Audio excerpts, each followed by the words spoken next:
Hola familia, ¿cómo están? Hola a todos, una vez más, saludarles. Declaramos lo mejor de Dios para ustedes, para vuestras casas, siempre orando por ustedes y sobre todo que esta temporada sigan disfrutando del regalo maravilloso de la vida de Cristo en nosotros y también, como no, del regalo que Dios nos ha dado, que es nuestra casa, nuestro hogar, nuestra familia. Estamos creyendo que, como dice la Escritura, la obra que Dios ha comenzado en cada uno de nuestros hogares, Él la está perfeccionando hasta el día que Cristo vuelva. Así que con esta convicción es que queríamos acompañarles en estas reflexiones, que ya hoy es la penúltima. Entonces, bueno, una vez acabemos, nos estaremos encontrando seguramente en otras plataformas. Sí, y una de las cosas que queremos es que en cada reflexión pueda ir sumando en esa construcción, colaborando con ustedes en la practicidad diaria del entorno de familia. Y a propósito del tema que queremos compartir hoy, creo que también es un tema muy práctico y que queremos que ustedes puedan aplicarlo en casa, donde va a ayudarles a seguir edificando y construyendo esa familia que Dios espera de cada uno de nosotros, una familia muy, muy saludable. Así es.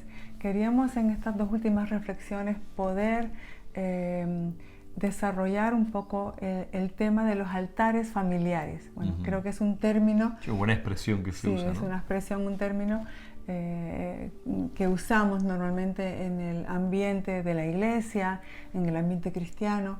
Entonces, sería bueno saber de dónde viene esta expresión altar familiar, puesto que hoy... Y trasladarlo en el concepto de ahora, ¿no? Sí, porque hoy ninguno de nosotros hacemos altares, hacemos alguna hoguera, algún asado, pero no altares.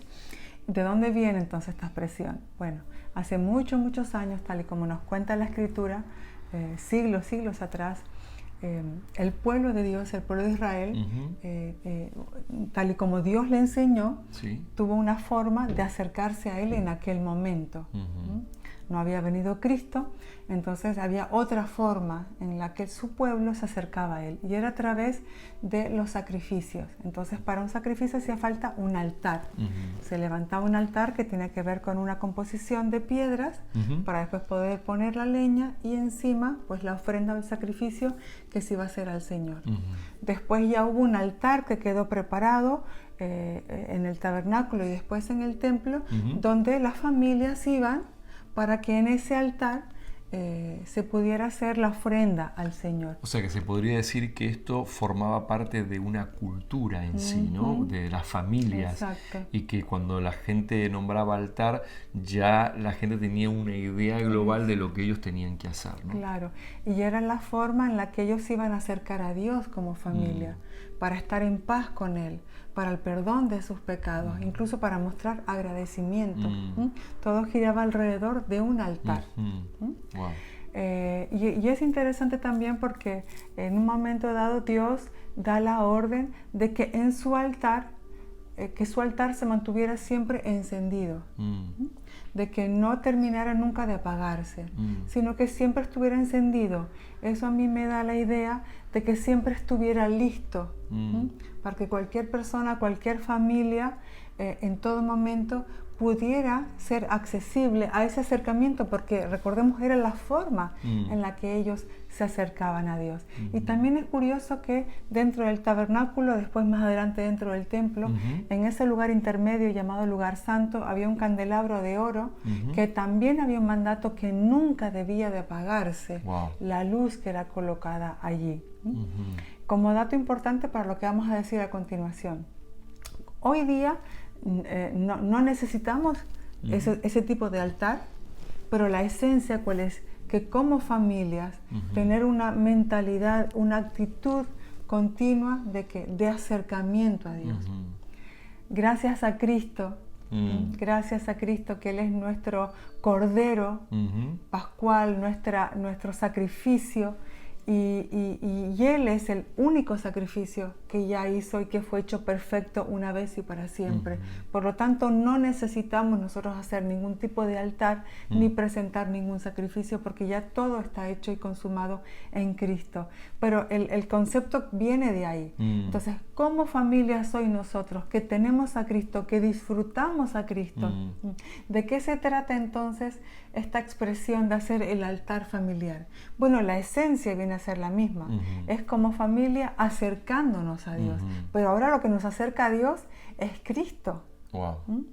Y si vemos no tenemos que ir a un lugar geográfico, ni un lugar preparado así que ya está destinado para este tipo de cosas, sino que ya lo a que través nos de Cristo. acercó a Dios fue a Cristo, porque Él es nuestra paz.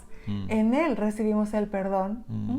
Y entonces su vida ahora está en nosotros. Y como familia, teniendo a Cristo, hemos sido acercados. Tenemos acceso libre. Exacto, reconciliados con Dios. Ahora, si vamos a la figura de Jesús, el Hijo de Dios, que dijo que quien lo ha visto a Él, ha visto al Padre, y Él nos empezó a modelar y a enseñar de qué manera es que ahora vivimos una nueva vida en un nuevo pacto, el mejor pacto, el pacto eterno.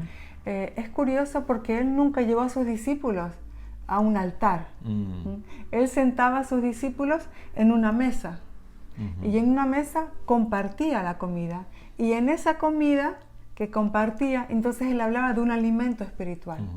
O sea que podíamos decir que la transición o el entendimiento hoy ya no sería lo que se conocía anteriormente, que es como altar, sino que ahora eso se traduce en un ambiente de mesa donde se comparte esta vida y donde se vive esta vida, ¿no? Dentro de un ambiente, trasladado a un ambiente de hogar, ¿correcto? Y vemos cómo Jesús estuvo en varias casas compartiendo mesas, y esas casas fueron afectadas por el hecho de que Jesús estuvo allí compartiendo una mesa. Wow. ¿Qué significa una mesa?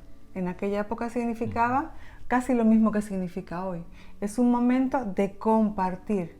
Se está compartiendo una misma comida, pero al mismo tiempo se está compartiendo una conversación. Y también se enlaza una comunión entre todos, ¿no? Exacto. Una mesa nos viene a llevar a una comunión. Entonces es importante que veamos en esa vida que Jesús, que no llevó nunca a sus discípulos a un altar, pero que sí los reunía alrededor de una mesa, como hizo con varias familias, lo que Jesús hace también de alguna manera es modelarnos a nosotros, igual que modeló a sus discípulos, que a donde Jesús quería llevarles es a un entendimiento de que la comunión con Dios no debería ser un evento, ni de una vez al año, ni de una vez a la semana. Debería ser una experiencia diaria y todo el tiempo. Porque igual que Jesús estaba con sus discípulos 24 horas, 7 días de la semana, y en esa convivencia es donde los discípulos comenzaron a ser enseñados e impartidos de lo que Jesús venía a traernos, que era la vida del reino de Dios. Ahora nosotros entonces tenemos que comenzar a ver de qué se trata la vida que Él ha traído a nuestros hogares, de qué manera tenemos que comenzar a vivirla y a experimentarla. O sea, en cierta forma, desarrollar una conciencia mayor, que ya no se trata de una vez en semana, bueno, vamos a reunirnos porque nos toca reunirnos para cantar, y no estamos diciendo que esto no esté mal, pero vamos a trascender esto porque lo hablamos esto, ¿no? Que muchas veces hemos visto dentro de muchos hogares que la gente selecciona una vez en semana para orar, para compartir, para cantar, para alabar al Señor, pero el resto de la semana han perdido esto que tú hablabas de la comunión, ¿no? Y tenemos que recuperar una conciencia más allá de un día o 2 días de estar juntos reunidos en casa, y crecer en un estado permanente de que en Cristo toda la semana estamos en comunión permanente con Dios, ¿verdad? Sí, espero que nos estén entendiendo bien. Creemos que es bueno y que beneficia a la familia separar en la agenda semanal un espacio donde el propósito sea pues este tiempo especial de alabanza, de oración, de la lectura, de compartir la palabra. Pero nosotros vimos esto, que muchas familias lo que hicieron es al final guardar este espacio. Hicieron una forma. Exacto, terminaron haciendo una forma, se convirtió en un rito. Y ese rito, bueno, hemos cumplido con el altar familiar esta semana. Volvemos atrás. Exacto. Y se perdieron ¿qué? Que en realidad esto es una vida para disfrutarla en casa todos los días, 24 horas, 7 días de la semana, 365 días del año. Entonces no queremos que pierdan este buen hábito de tener un altar familiar programado, pero queremos que se sobrepongan a eso, ¿no? Y que aprendamos a disfrutar la vida del Señor y a edificarnos mutuamente como familia en la vida del Señor y a motivarnos y animarnos y exhortarnos y orar juntos, no solamente en ese espacio de tiempo, correcto, sino que pueda ser de una manera libre esa manifestación y fuera de ese horario también puede haber un deseo o una demanda del Señor de orar por uno, por otro, o los unos por los otros, o por una cuestión específica, o en una mesa, en una comida, en una cena, en un desayuno, podemos estar hablando también acerca de la escritura, de la enseñanza que estamos recibiendo y seguimos entonces creciendo en entendimiento juntos como familia. Inclusive en cada situación que sucede en el entorno de hogar, sacar principios eternos que Dios nos quiere enseñar y compartirlos dentro de una mesa, dentro de una comunión familiar, ¿no? Es decir, lo que queremos es no tener a Cristo presente en un momento al que llamamos altar familiar. Queremos que en nuestras familias Cristo sea todo en todos. Y por todos. Wow, nuestro tiempo se ha terminado. Está excelente. Vamos a continuar el siguiente programa. Así que no es la siguiente reflexión que vamos a tener. Así que no deje, y aparte va a ser el último que vamos a tener. Así que nada, nuestro tiempo se ha acabado.